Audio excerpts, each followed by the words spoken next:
Big Apple Blitz with Anthony Rivardo and Matt O'Leary.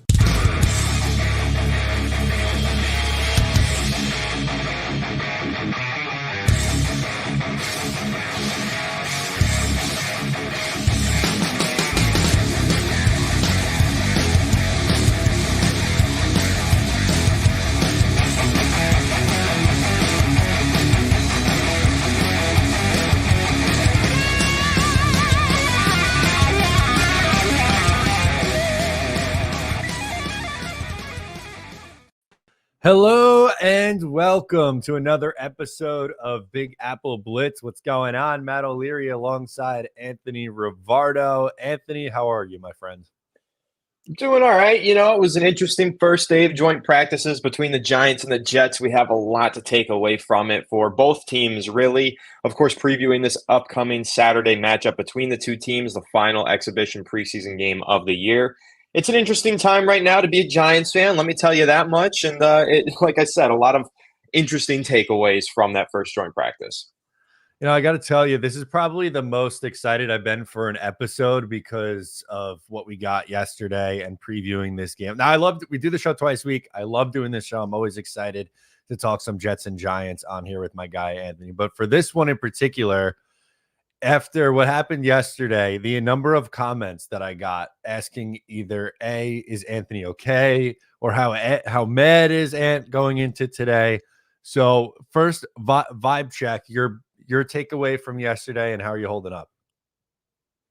My main takeaway from yesterday is that the Giants just have a lot of work to do. They're far off. And, you know, that's not a big takeaway for me, but for a lot of Giants fans, this is like a wake-up call. I didn't have huge expectations for this team going into training camp. I mean, if you remember, Matt, when we did our reactions to the regular season schedule drop, I think I had the Giants, 5 wins, somewhere around there. Yeah. But we had a lot of Giants fans in the comments saying this is a 10-win team. Look at the schedule.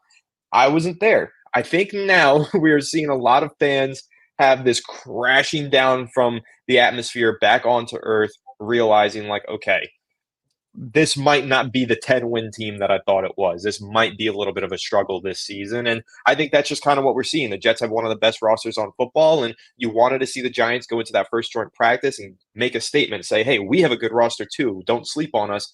That didn't really seem to happen in that first joint practice. No, yeah, I didn't think so.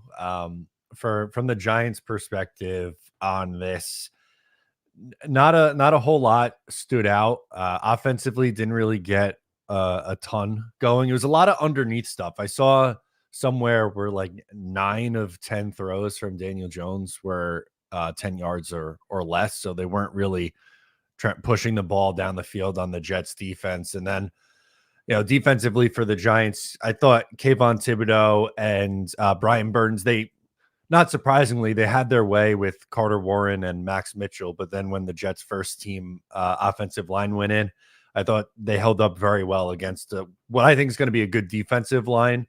But man, the tough day for the secondary for the Giants. Yeah, Nick McLeod in particular really struggled yesterday. And, you know, there's a few excuses that I can make for the secondary. First of all, they're going up against Aaron Rodgers and Garrett Wilson, and what I think is a loaded New York Jets offense. But at the same time, you'd like to see a little bit more fight. You'd like to see a little bit more from this Giants secondary. The one thing that I'll say, though, and I said this yesterday on Fireside Giants, just in discussion about the secondary, nothing has changed for me. I'm not more or less concerned than I was, say, 2 weeks ago, because I pretty much expected the Giants secondary to have this problem. Cornerback 2, when they decided that they were rolling into the season with Cordell Flott as their starter, I pretty much immediately said that's going to be a mistake. I did say keep an eye on Nick McLeod, and I thought that he could push for that starting job, but I didn't say he was the solution to all of our problems. And obviously, like we're seeing in these clips, the one you just pulled up and others, he's not the solution to all of our problems, but I do think that he's a fine Band-Aid on the CB2 spot still. I knew that this was going to be a problem for this team. This doesn't really change anything or make me more or less concerned. The concern has always been there, so this is just pretty much seeing exactly what my analysis was of the team come to fruition here against the Jets in these joint practices. Yeah, again, it's tough for the Giants secondary. And I think about it, the cornerback too. I mean, how much time have we spent on that position alone for the Giants on this show over the last few months, talking about that group. And we thought McLeod has had a pretty decent camp outside of yesterday, but it's not really uncommon for that to happen with Garrett Wilson and Aaron Rodgers. They've had 3 joint practices. Technically, Aaron Rodgers didn't participate in the first one against Washington, but in each one of those joint practices, like Garrett Wilson was just stellar. I mean, Emmanuel Forbes on Washington could not keep up with Garrett Wilson. So it's not, like this crazy uncommon thing. And, you would hope that in a game situation, more often than not, you'd hoping to see Deonte Banks on Garrett Wilson. But something that we didn't really get to see a whole lot of, to flip it for a second, I was hoping to see more Sauce Gardner and Malik Neighbors. We didn't really get that at all. No, we didn't. And from what we did get, it sounds like Malik Neighbors didn't have his best day. It sounds like he had a little bit of an off practice, a few drops, really only one big gain over the middle for 15 yards. That's what I heard from Connor J. Hughes of SNY. So, overall, an underwhelming performance from Neighbors in that first practice, but I'm not concerned. Again, he wasn't lined up against Sauce Gardner all that much. I'm hoping that today, when we see those two face off, we get some good highlights, maybe some slow-mo cam, maybe Tommy DeVito slinging it deep to Malik Neighbors in the slow-mo would be just a magical moment for me on this Thursday morning. But yeah, you're right. We didn't get a ton of that battle. We didn't get to see a whole lot of it. So hopefully we do get to see some more of that today. First State Jets hanging with us as varsity team got off the bus and whooped the JV team. Rodgers gave Dable a swirly. A little harsh, but probably not wrong, Anthony. I'm sorry to do it to you. No, I mean, come on now. Listen, JV team, that's a little bit too harsh. I don't want to hear too much. Okay, I get it. We were just talking about this before we went live. It's kind of funny now with the shoe on the other foot. I get it. I don't want to hear too much from all of you Jets fans. All right. When was the last time the Jets made the playoffs? I don't need to remind you guys. You guys don't need to remind me. I don't want to hear too much from you guys about how much better of a New York team you are at this point in time. Okay, so start stacking some wins first, I guess, before. Yeah.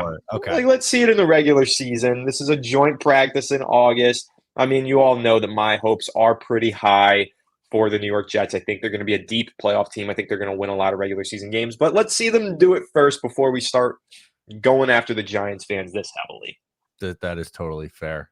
As you rock one points out, I forgot how long has it been since the Jets won a playoff? A very long time. 14 years, right? Not a math guy, but yeah, I believe 14 years. Long time. If First State says, damn, right where it hurts. Look, that's what it is right now. The Jets have to win before they start to get some respect. As we said, no Malik Neighbors and Sauce Gardner, but we did get a Sauce Gardner quote from practice yesterday. If in case anyone missed it, I have it queued up if we want to roll it and then maybe react to the clip here from Sauce Gardner at practice or after joint practice yesterday. What was your opinion or takeaway on Daniel Jones? He's a good quarterback. You feel me? I thought I was about to pick him off today. I had a little cloud rep. He had looked at the last minute to try to throw the check down to Wandale. I thought I had to pick, but he kept it. I mean,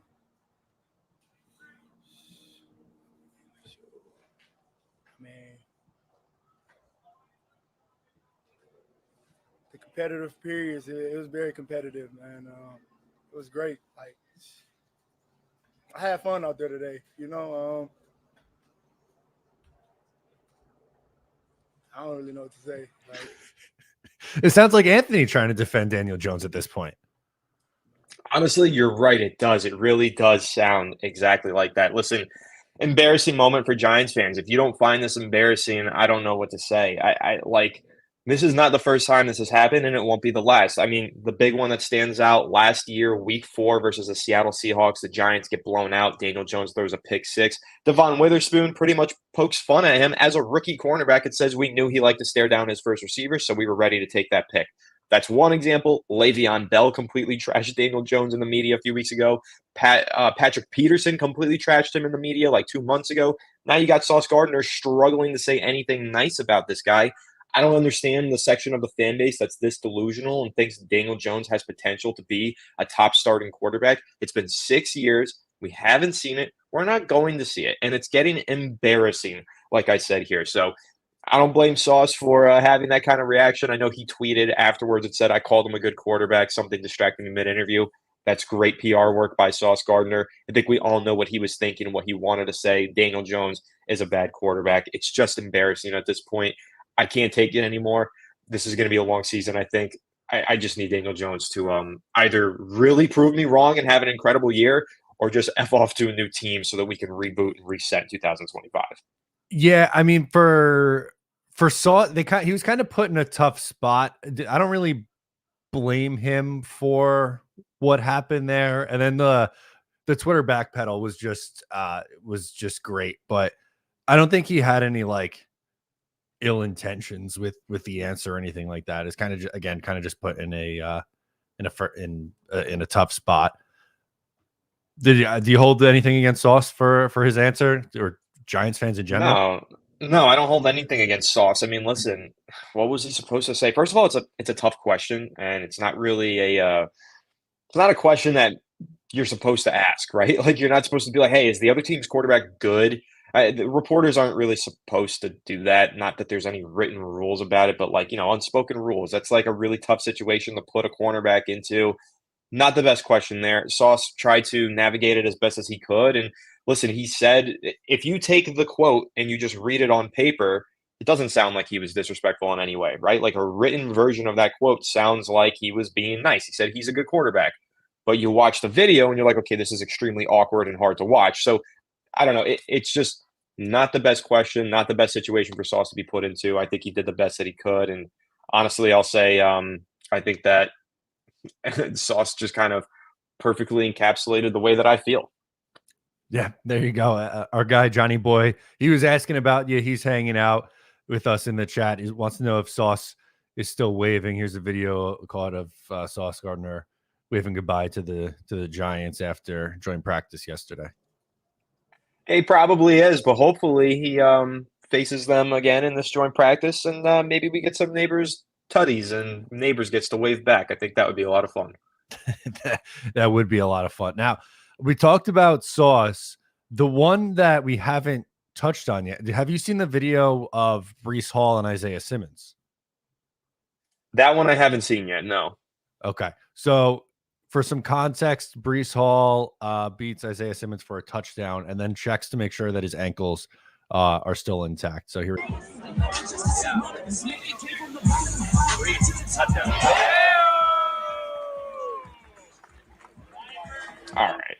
All right. That's just disrespectful. There's like zero need for that. That's ridiculous. Come on. Come on now. It's getting tough out here for my guy Anthony. Look, I've been there. I know how you feel. It's not fun. It's not fun going through it. I would agree. Breece probably didn't have to do that. No, that one was disrespectful. Totally unnecessary. Isaiah Simmons isn't a bad player. It's not like you're dunking on the low-hanging fruit of Daniel Jones. Like, Isaiah Simmons should have your respect. He's a decent guy. Like, no, that was cold. That was cold. That's a low blow, nut shot right there. I don't like that one. So Johnny is, I think, feeling a little bad. He says Matt is showing no mercy to Ant today. Yeah, you're just sitting here, making fun of me and my team. What am I supposed to do? I guess this is like pent-up revenge anger from 10 years of misery as a Jets fan, but now I got to get the full brunt of it. And whatever, man, I get it. I don't blame you. I do miss the good old days where both the Giants and the Jets were good, and we had like the beef between Rex Ryan and Justin Tuck, and or it was Brandon Jacobs. I remember when Rex Ryan and Brandon Jacobs were going at it in the media in like 2010, 11, like around that time period. It's been a long time. It's been over a decade, and that's about as long as it's been since the Giants won that Super Bowl as well. Much more recently than the Jets, I will have to add and throw in there. But, I just miss the days where both of these teams were good. When they faced off against each other, you knew it was going to be a banger of a matchup. This hasn't been the case for the last decade or so. Yeah, I was going to say, like, you've seen your team win two Super Bowls. So at the end of the day, you have the leg up. It's all good natured, all in good fun. But yeah, the main things from the joint practice yesterday, to me, it was just the Jets offense, specifically the Rodgers and Garrett Wilson connection. And the Jets treated that joint practice like a game situation. They're not going to play their starters in this game. We'll get into the preview in a little bit here. But on the joint practice, they were treating that like their ramp up. And all the first team guys played, and I thought the Rodgers to Garrett Wilson combo stood out so much. And if there was any doubt that Garrett was going to be the lead guy in this offense, and at least in the receiving game of it, I think that was just an exclamation point added yesterday. Yeah, no doubt. Like you said, the main takeaway for the Jets, main highlight of the day really was that connection between Aaron Rodgers and Garrett Wilson. And I think that's something that gets you excited, whether you're a Jets fan or just a football fan. I mean, Rodgers, love him or hate him. I know a lot of people do hate him. He's fun to watch, right? And so is Garrett Wilson. And if you play fantasy football, I mean, you got to invest in that Garrett Wilson and Aaron Rodgers stock right now, I have to say. So, that's fun takeaways. It's disappointing from the other side of it as a Giants fan, watching a great quarterback throw to a great receiver. Like this could be us, but it's just not. We've just got a great rookie receiver. We don't have that quarterback to hit him in stride all these times. And, from the Giants perspective, seeing these cornerbacks really struggle, we just got to be better. But the one thing that I will say positively for the Giants here, obviously we're seeing Aaron Rodgers, Garrett Wilson make all these connections, and it's awesome. Not any of them against Deonte Banks. And that's been a good takeaway that I've had all summer. Haven't heard Deonte Banks' name a whole lot, and I mean that positively. Like, he's not getting burned in coverage frequently. He's been there right on some of those contested grabs for Neighbors, but just can't make the play because he doesn't want to hurt Neighbors in practice, like that kind of stuff. So as much of a struggle as we're seeing from CB2, I do feel good about our CB1, and I'm glad that I didn't hear any bad news from him during joint practice yesterday. Yeah, I'm a big fan of Deonte Banks, even coming out of school, and I thought it was a good pick from the Giants, and he was really good for them last year, and I fully expect him to be a solid corner for them this year. The CB2 question is obviously still up there for debate. I texted you this last night, but I haven't said it on the show yet. Last night was one of my fantasy drafts, and I did get Malik Neighbors. I unfortunately wasn't able to cash in on Breece Hall or Garrett Wilson. So it's a super flex league. So, two quarterbacks. So I had the first pick. I took Josh Allen first and was hoping Garrett Wilson would make it back to me on the loop back. And unfortunately, he didn't make it. So at the top, it was either the top of the 7th or 8th round, was able to grab Malik Neighbors, which I was excited about. And I figured you would be as well. No doubt. I'm excited. I mean, like I said a couple weeks ago, I had my Dynasty League, 20-man Dynasty League NFL sim draft. I traded up to the 3rd pick to get Malik Neighbors. I think everybody knows I'm all in on the kid. I think what we saw from him all summer, it's the best practice from an individual Giants player that we've seen since 2014, Odell Beckham Jr., right? Like, that is the best summer performance, and that's a high bar to reach, and Neighbors was arguably even better than Odell was in 2014 during his training camp period. So, listen, there is a lot to be excited about with Neighbors. I think that's a great selection for you. I've got another fantasy draft tonight at 8 p.m., and I'm hoping to land him as well. Yeah, I think he's going to be a really special player, and similar. I mean, just making the comparison to the Jets side of things, like the last 2 years, we've seen Garrett Wilson come into the league and produce with pretty poor quarterback play. So if, Daniel Jones or whoever's starting for the Giants struggles, I still think Malik Neighbors is going to get his, and, assuming health, should walk his way to 1,000 yards. That's how impressive he is. And again, just sticking with the Garrett Wilson comparison, Garrett Wilson had a very quiet first training camp, and he barely played at all the first game against Baltimore that year.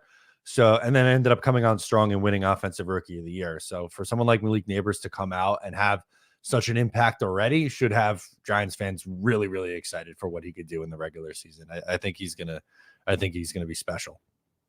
I mean, no doubt. I think that this is a player who gets 1,000 yards in his sleep, right? Like, as a rookie, it's just the only question marks that you can have about Malik Neighbors. They're under center. They're not out wide. They are under center. Like, that is the question. Can Daniel Jones get him the ball? Will Daniel Jones be a 17-game starter? Like, these are the questions. But outside of that, man, there's nothing but excitement for him. There's nothing but excitement for really all of these young Giants players. It's just about getting them to develop and pan out and hoping that the pieces around them can come together and help them find that success. But, it's going to be a lot of fun. Not only are the Giants rookies exciting, though, the Jets have some exciting rookies. I love Malachi Corley. I also got him in that one Dynasty League draft. I can't wait to watch him play. I assume he's not considered one of the starters. I assume he'll play in this upcoming preseason game. That's going to be a lot of fun for myself and Alex, who I do Fireside Giants with. I mean, he was over the moon, so excited about Malachi Corley during the pre-draft process. That might have been like the number one prospect that he really wanted the Giants to land in those middle rounds. So now getting to watch him on the Jets is exciting for me because I think that's a great fit for him. Not as exciting for Alex. He's going to be in a little bit of misery this Saturday. Totally fair. I will say I took a very deep flyer with my last pick in the draft. I did take Braylon Allen as a handcuff. I'm hoping that, maybe goal line, steal some touchdowns kind of a thing. But I tweeted out with yesterday being the fantasy draft, and I know not down by you in Florida yet, but it's been a little crisp and chilly in the mornings here on Long Island. So Johnny Boy was commenting the Jets flag is fire. So, I moved in the new house and yesterday put up the Jets flag for the season, hoping that stays up through February this year. That's my hope. It stays up through February. We'll see about that. That would be very nice for you guys. No, the crisp weather has not made its way down to Florida just yet. Let's see. Right now it is 86 degrees. The high today is going to be 90. So having a real fun time melting like the guys at the end of Raiders of the Lost Ark. That's how I feel all the time. Karen chimes in. I'm with you guys. Nothing against DJ, but we need to be honest with how we feel. We're not bringing down DJ as a person. I know we have been down in the trenches. Go Big Blue. And I think this is a really good point. Like, whether it's Sauce's comments or Anthony's comments or my comment, like, we have nothing against Daniel Jones, the person. It's unfortunately just going into year 6 and haven't seen enough progress. All right. So I don't have anything against Daniel Jones, the person, but I do have one thing that I got to say about him. Okay. I am really, really sick and tired of the company line. I thought we executed well. I have heard him say that so many times. I read it yesterday that he said that exact line once again. And then I was like, you know what? I got to Google this. I Googled Daniel Jones and I put in quotes, executed well. There are so many results from the last 6 years of him saying the exact same line. Can you please just stop being a robot and just be a person when you're up on the podium this season? Like, that might help some fans get behind you and start rooting for you again. Like, that's how I feel about it. He's one note, doesn't have a personality. He's the most PR trained player of all time. I'm just tired of it. Like, just generally tired. Like, I want this team to have some freaking personality again. And it feels like we just don't. Like, Malik Neighbors, he was speaking with the media yesterday, and he was like, the Jets won the day, and they can wave at me. And, like, he's just candid about it. And he's just honestly giving his thoughts and opinions. And that's refreshing because now he's one of the prominent voices on this Giants team. Kayvon Thibodeau as well. He's been very candid with the media. But Daniel Jones always says the same 5 lines in every single media session, and it's honestly just tiring at this point. So, no, I don't have anything against him as a person, but it's been 6 years of this. Nothing's changed, not even the way he speaks to the media, nor the way he plays. I just think that would be a really great way to get some fans back on your side, start being a little bit more candid and showing some more of that personality that fans clearly cater towards. I'm with you on that. I agree. I think that would go a long way for him, honestly. In this one, I had something, but I completely forgot in the direction I was going to go. Sorry about that. Let's go to Johnny. Question for the panel: watching one Jets drive, does it look like it could be CJ Mosley's last dance? It seems like it could be, on how much they kept saying about Quincy and his leadership role and understanding. So I do think at his age now, I think he's going into his age 32 season. Yeah, he turned 32 in June. You kind of wonder how much longer he can continue to go. And they've really hyped up, and to his credit, like, Jamie Sherwood has taken a nice step this year too. So I think they're kind of beginning the process of making that transition away from CJ Mosley. Like, last year, I thought was the first year that Quincy looked like a better player than CJ Mosley. Mosley's still a very, very good linebacker in this league, even if he has lost a step. And his football IQ, I think, keeps him in that close to top 10 tier of linebacker at his position. But I do think eventually they are going to transition away from Mosley and get it into Quincy Williams being the leader in that positional group. Yeah, I think that's definitely an interesting storyline to keep an eye on going into the season. It's a good call out from Johnny Boy there, just kind of observing the way things have gone throughout the Jets summer and in their practices. It kind of does feel like they're moving in that direction in many ways. And you got to give credit to CJ Mosley. I think that we've had this conversation before on the show where we've kind of discussed, is this a Ring of Honor player one day? Like, is this a guy who gets his name up in MetLife Stadium? And he very possibly and very well could be a player of that caliber in the Jets franchise history. So it's always tough to see a player like that kind of start to get phased out. You know, it's not something that the fans love, but it could be the direction they're going just because this is a team that has a lot of top end talent that they need to pay soon. And maybe it's time to start banking on some of those youth guys to take over some of those positions, save some money down the line, and just continue to build through the draft. I remember what I was going to say. Fireside Giants should clip every time Daniel Jones gave the company line and just do like a compilation, a couple minutes long of him saying that same line over and over again.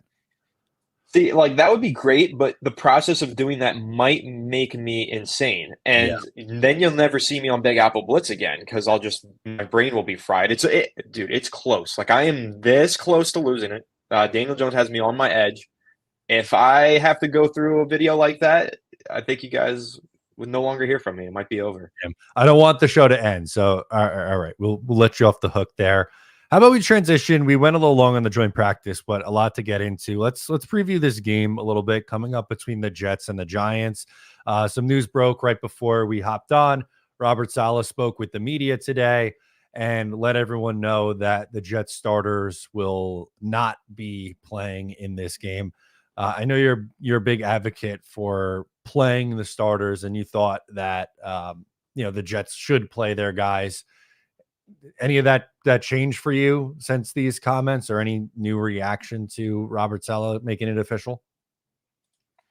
No, nothing really. Same sentiment that I had on Tuesday. I think ideally you'd like to see the starters play. I think it's a good idea, but at the same time, I think Aaron Rodgers is probably at the stage in his career where he makes that decision for himself.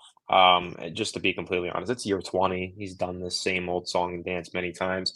I do think, though, that it benefits players like Breece Hall, like Garrett Wilson, to go out there and play, especially on the defensive side of the ball. Guys like Sauce Gardner, like I think there's plenty to benefit from it. I think that there's a lot to be said about starting strong in the regular season and how playing in the preseason will help you do that. But for a guy like Rodgers who's in year 20 and we all know what he is, and I think that it's fine. I just think part of it, though, to me feels like, maybe the Jets are playing this a little bit scared. Like they don't want to risk him getting injured in the preseason because he got hurt so early on in the start of the regular season last year. And that just maybe I'm being irrational here, but that kind of says to me that maybe they're playing a little bit scared. And when you play scared is when you do get hurt. So I just don't want to see that happen. Like I want to see the full Aaron Rodgers season, and I want to see him have this great success that he's been promised with the Jets. It's just the kind of thought process here of bubble wrapping him and making sure that he doesn't get hurt. Oftentimes I feel like that is what causes players to not be fully game day prepped and ready and have their body in shape. And ultimately they do get hurt because of that. So it's just like the small concern in the back of my mind here. I'm not as much worried about the injury side of things. For me, it's a little bit more rust with the offensive line working as a cohesive unit. I think for me, honestly, the relationship and the connection that Rodgers has with his receivers, like I would be surprised if it looks like Rodgers and Wilson are not on the same page in week one. They just had so many reps in training camp. Same thing with the rest of the guys, but the offensive line working together as a group and with the with the starting quarterback and everything else starting offense, I do think there's value of a drive or two in that. I would have been open to it. I'm not I don't think it's the biggest deal in the world that they aren't playing this week. But if you were to look at it as what a pro of playing the guys would be, to me, I think the offensive line working together in a game situation would be the biggest pro in that for me, at least. I'm with you on that one. I think that is really important. The offensive line and the defensive line. I think getting those guys on the field, the starting 5 offensive linemen, the starting 4 down defensive linemen, getting them gelling and building some chemistry on the field, I do think is extremely important. And I think it's something that, the Jets might want to explore on the Saturday game, but I guess not. Robert Saleh's going with the backups. He doesn't want to risk the injuries to the starters. But, if we get into that first preseason game and we start to see some lapses in the pass protection from the offensive line, I think we're going to immediately think, or at least I will, I'll be thinking maybe they should have played in that last preseason game. Maybe they should have gotten out there, just gone through the pass protection calls, slide left, slide right, max protect, just go through the basics, and just try and get those things down in a live game setting. I think there's only so much that you can do in those scrimmages and in those joint practices. I know that they're valuable, but I do think putting the full pads on in the middle of the stadium in a preseason game, that's what takes it to the next level. The Jets aren't going to get that full experience here. Whatever. I think they'll probably be fine, but that could cause some rust in the first few weeks of the season for an offensive line that desperately needs to bounce back from a poor 2023 campaign. And the last thing we want to see is Aaron Rodgers get beat up in the first few weeks of the season due to bad offensive line play. So it is the one cause for concern that I have from this whole thing. Absolutely. We got a super chat. Let's go to the super chat. Thank you so much, JV Bronx DPL. Appreciate you supporting the channel. Says Tyrod Taylor knows the Giants' weaknesses. It's a W for the Jets. Let's go 3-0. I called it.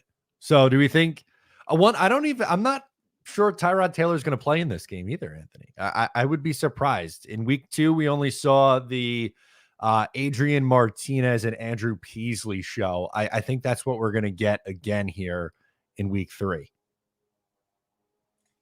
Yeah, that's interesting because as a Giants fan, I shouldn't say this, but I kind of wanted to see that Tyrod Taylor revenge game. I kind of wanted to see him go out there and hang 30 on the Giants. Just because I'm not happy with the fact that they let him go. They spared – okay, the Giants have $18 million in salary cap space right now. They've had about $10 million for a long time. They knew that Darren Waller was probably going to retire and they were going to have $10+ million to spare, right? So they had the money to pay Tyrod Taylor. All they had to do was just give him that $2 to $3 million raise that he got from the Jets. They could have matched that. They could have given him an opportunity here.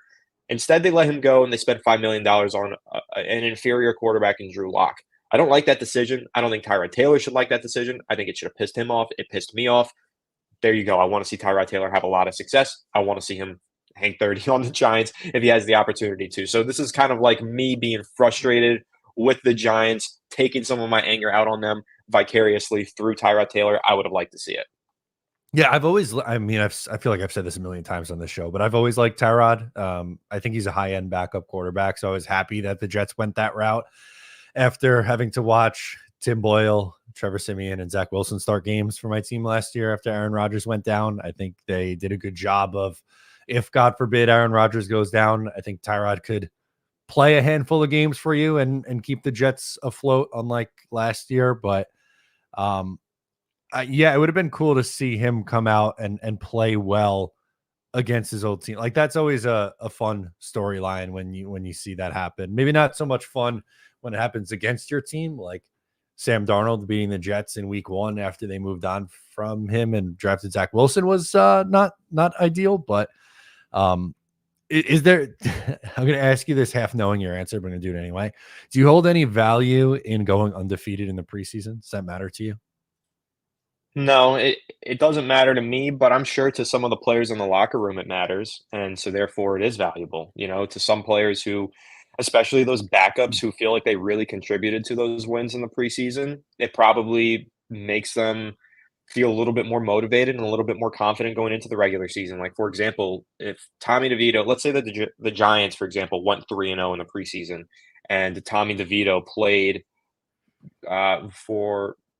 let's say he played 8 of those quarters in total of those 3 games, he feels like he won those games. And he probably goes out there into the regular season if he has to play and goes, I've done this. I've won those games in the preseason.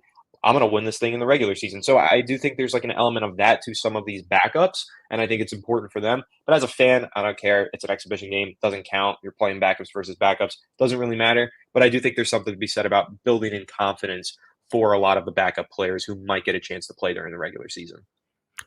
Some breaking NFC East news. I don't know if you saw John Dotson traded to the Eagles from the Commanders. Anthony, your division got harder, says Johnny Boy. I don't know. Did it really? Like, I get the perspective there, but Jahan Dotson, I don't think is a very good player. I know he had very good potential when he was coming out of college. I don't think he's a very good player. And I think that when you're looking at this Eagles offensive lineup, Dotson's wide receiver 3, 4, or 5, probably. I don't know. This isn't one that I think is like groundbreaking other than the fact that it's an interdivision trade, which is definitely something that's shocking to see. Yeah, that's a little strange seeing the in division trade, and it feels like a quick hook that they gave up on him. But new regime in there. I feel like that stuff happens sometimes. Kind of sold low, but it is what it is. Had 518 yards and 4 touchdowns last year on 49 catches. As a rookie, 7 touchdowns, but 523 yards on 35 catches. Well, back to this game. Obviously, we just went through the Jets starters not playing. What are you looking for from the Giants side of things? One, do you think their starters play? And are there any, battles left that you're still looking at? The CB2 battle is number one for the Giants, of course. I think I've been saying that probably gets solved in the preseason rather than in the practices. We're going to see McLeod on Saturday. I don't know if we're going to see Fly. He's been hurt. That was one of my concerns when they decided to make him the starter. I was like, this guy never plays. But McLeod versus Trey Hawkins, I think, is what we're looking at. And then I think we're looking at the waiver wire after that to see if they pick up anybody. And then outside of that, defensive tackle, we've talked a lot about Elijah Chapman, undrafted free agent, who's been looking really good. Let's see how he plays. And honestly, the player that I'm most excited to watch on Saturday, take a guess. I want to know if you can guess who I'm thinking of here. Of who you want to see? The number one Giants player that I am excited to watch on Saturday, if he plays, I don't know for sure that he will. Daniel Jones? No. No, is it the guy in the graphic, Malik Neighbors? It's not. It's Evan Neal. Oh, okay. I was not expecting that answer. I thought you were going to go chalk here and go Malik. Well, I saw that rep of him yesterday. I saw him, there was that video that went viral around the Giants fans on social media where he stonewalled one of the Jets pass rushers. I don't know who it was. I don't remember his name. It was probably a backup. But listen, we have seen all of the offensive linemen on the Giants exceed expectations so far this preseason. Even the guys that we thought were like bad going into this year, talking like Josh Azidu, who's been really bad for the first 2 seasons of his career, he's looked good. He's looked like a great run blocker. Carmen Brasillo, the offensive line coach, seems to know what he's doing. Maybe he knows what he's doing with Evan Neal too. I don't know, but I got to see this guy get on a preseason field, hopefully, bouncing back from this ankle injury. If we see all right, this is the question that I threw out to Alex yesterday on Fireside Giants. I'm going to ask you the same one. If Evan Neal goes out there in that game, plays 36 snaps, 90 overall PFF grade, 0 pressures allowed, is he the starter in week 1, or is it still Jermaine Illuminor? I don't know. It's probably Illuminor, but you start to ask questions. Yeah, it makes it a little bit more of a challenging decision, but also makes you feel good. Like if you have to shuffle things around, like I don't know, could you just move in? You could either move Illuminor inside and send GVR to the bench, or put Neal in there and keep moving Neal to guard and have Illuminor at you have options. Then it gives your offensive line a little bit more depth, which is obviously a good thing. Right, and it's like we've been waiting 3 years for Evan Neal to look like a decent player at any point. If it's going to happen, it's going to happen due to this coaching change. Bobby Johnson out, Carmen Brasillo in. So maybe Carmen Brasillo unlocks something in Evan Neal. He plays in this preseason game, hopefully. If he looks good, I feel a lot better about the future of this line. I feel like, obviously I'm great with Jermaine Illuminor as a starting right tackle, but if Evan Neal starts to show signs of progress and he has to play at some point during the regular season, I'd like to have a good preseason performance that I can hang my hat on and say, okay, maybe there is still hope for this kid. I know someone else that you are going to be looking for in this game is Tommy DeVito, and JV Bronx says, I like Tommy DeVito. I hope he blows up and surpasses DJ. I know someone else who feels the same way. Obviously, I feel the same way, but this is the other thing that I kind of off the record asked my co-host Alex because I didn't want to bring this one up on Fireside Giants where the fans get a little testy about Daniel Jones. Let's say Daniel Jones throws another pick 6 in this game, maybe has another 2 interceptions, 0 touchdowns. Tommy DeVito, meanwhile, throws 2 touchdowns and 0 picks. Is there a battle? Like, does it become a battle? Can Daniel Jones lose the starting job in this preseason, or have the Giants locked him in? Bigger question, should they have locked him in? Absolutely not. That's why he should have played in that first preseason game. I'm not going to beat the dead horse on this one. But if Tommy DeVito lights it up in this final preseason game, and I get it, he played poorly in that Texans game as well, so it's not like he's outperforming Jones by a mile in this preseason. But if Daniel Jones just has like another blow up a bad performance and DeVito looks really good, like, do conversations begin to be had? That's what I'm wondering. I think there should be, but I don't think there will. Like, I think the Giants just have given Daniel Jones this long leash, and like I don't know how that suddenly just changes seemingly overnight. Like, again, he shouldn't have got the leash to begin with in training camp, but it feels like it would be a pretty big reversal of course if that was the case, if they did that. Yeah, you're right, and I agree with you. I think that's kind of the Giants' mindset and perspective here, but it shouldn't be. I think it should be open. And if Tommy DeVito lights it up, those 4 touchdowns on Saturday, baby, give him the QB1 job. Why not? I want my cutlets, but no, we're going to see Daniel Jones September 8th versus the Vikings. Whether that's a good thing or a bad thing to be determined. TBD on that one. You still caught me off guard. I was not expecting Evan Neal to be your answer. Do you think? I guess Neighbors practice. Do you expect him to play in this game coming up against the Jets on Saturday? I really don't know because the Giants haven't said whether or not the starters are going to play. Neighbors has played in both of the first 2 preseason games. Daniel Jones has only played in 1. I assume after the way he played in this last preseason game, they're going to want to play Jones again. And if they're going to put Jones on the field, I think they put Neighbors on the field with him. So yeah, we probably do see him, and that's exciting enough. But at the same time, Neighbors has gotten his run. It's just they messed up by not playing Jones in that first preseason game, and he's got to play now. So I don't know. We'll see how it goes. Obviously, if Neighbors plays, I'm excited to watch him play. But it's really just like some of these backups who are fighting. Like McLeod versus Flott and Trey Hawkins. Like, that's more exciting to me than watching Neighbors, because I'm just ready to see Neighbors in the regular season. Like, we've seen enough. We know how good he is. I'm just ready to see him go up against the Vikings secondary, Stephon Gilmore, now that they signed him, see how that goes in week 1. But yeah, it's more so some of these guys who I have big question marks on this Giants roster that I'm excited to see on Saturday. So the guy that Evan Neal was going up against in the viral clip was Eric Watts. He's a UDFA. He is fighting for a roster spot. I would say he was a fan favorite going into camp, but I think guys like Tack McKinley and another UDFA, Braden McGregor, who came out of Michigan, have kind of passed him. And at this point, it'd almost be surprising if Watts makes the roster, but would be in my opinion, a priority practice squad guy is going to be my guess for his role this year.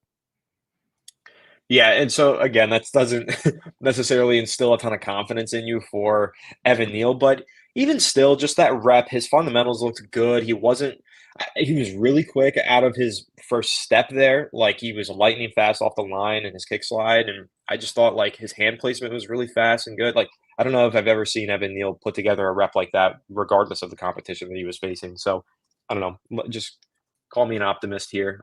Not that I think that Evan Neal is going to turn it around and become a star, but I'd just like to see him play in this preseason game and hopefully turn in a good performance and get going here on the right path. Yeah, but technique matters. Like, it doesn't really matter.